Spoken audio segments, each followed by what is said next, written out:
Kalvakuntla Kavitha alias Devanapally కవిత madam కొత్త party పెట్టే ముచ్చడం ముఖ్యం కాదట. అసెంబ్లీలో కవిత మేడం కల్వకుంట్ల కుటుంబం మీద, కారు పార్టీ లీడర్ల మీద చేసిన ఆరోపణల మీద ఓ కమిటీని ఏర్పాటు చేసి విచారణ చేపియాలన్నట. అసలు ముచ్చట ఇడిచిపెట్టి కొసరు ముచ్చట చెప్పినట్టు అట్లెవలన్నారే అంటే ఈనుండ్రి. అయ్యా, దేశం కోసం ధర్మం కోసం దేవులాడుతున్నామని చెప్పుకునే తెలంగాణ రాష్ట్ర పెద్ద కమలయ్య రామచంద్రరావు సారు ఇక చెప్పుండ్రి ధర్మం ఏందో. రాజ్యాంగం ప్రకారము ఎవరైనా ఎప్పుడైనా పార్టీలు పెట్టవచ్చు, పార్టీలు ఎన్నైనా రావచ్చు. మా కేఏ పాల్గొని కూడా పార్టీ పెట్టారు. పార్టీలు పెట్టడంలో ఏముంది కానీ మరి పార్టీల ముచ్చట కాకుండా ఇంకేం ముచ్చటనో మీరే చెప్పుండ్రి సారు.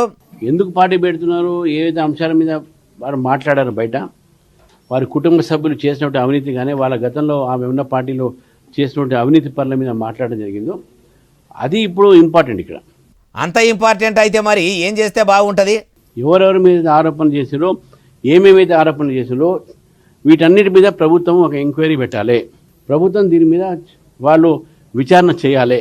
అయ్యా రామచంద్రరావు సారు, మరి చేయి సర్కారు కల్వకుంట్ల కవిత మేడం చేసిన ఆరోపణల మీద మీరన్నట్టు విచారణలు చేయకుంటే మీ కమలం పువ్వు పార్టీ సెంటర్ల పవర్లనే ఉన్నది కాబట్టి మీరు పరిగట్టుకొని పోయి పెద్ద పెద్ద విచారణలు చేసే సంస్థలకు చెప్పితే వాళ్ళు కల్వకుంట్ల కవిత మేడం అసెంబ్లీలో ఎత్తి పొడిచినా వెనక అసలు మాత్రం అవి ఏందో అరుచుకుంటారు. మరి మేడం కావాలనే అట్లా బీఆర్ఎస్ అంటుందా, లేకుంటే ఎనుకుండి ఇవ్వాలన్నా అనిపిస్తున్నారా? ఆమె చెప్తున్నాయని నిజాలైనా అప్పుడు తెలుస్తుంది. తెలంగాణలో 8 మంది ఎంపీలున్న మీ పువ్వు పార్టీకి ఈ పని ఎంతసారు తలుసుకుంటే ముత్యమంతలు అవుతుంది అంటుర్రు ఈ ముచ్చటిన్నోళ్ళు.